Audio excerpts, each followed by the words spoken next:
The animation in Alice Chops the Suey is really good, and I really love the live action blend with the cartoonist and his hand.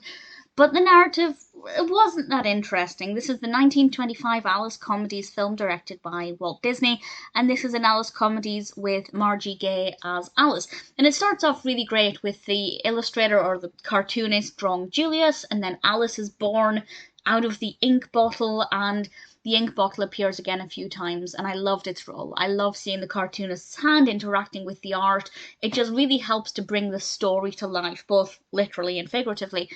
And then Alice is in Chinatown and she's kidnapped by these.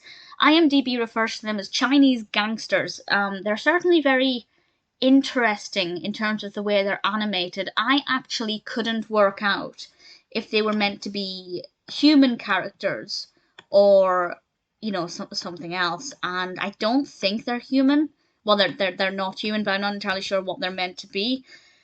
They look almost like rats, which is not the best way to depict somebody of another culture unless you want to have a negative reception. So I don't love the design of them, but at the same time, because they're gangsters, you can argue that they're depicting a gangster personality. So it depends on kind of what you read into it or how you look at it or what you think the cartoon was trying to say about those individuals. So it's potentially questionable depending on whether you thought, oh, they're rat like because they're gangsters, or oh, they're rat like because they're Chinese and Disney is not in favor of that. So I don't know.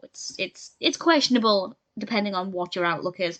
But then we have Julius running away trying to save Alice, and we do have some really brilliant animation. The attention to detail is great. I love the bit with the unicycle, the bit with the fan. I think it's very effectively done.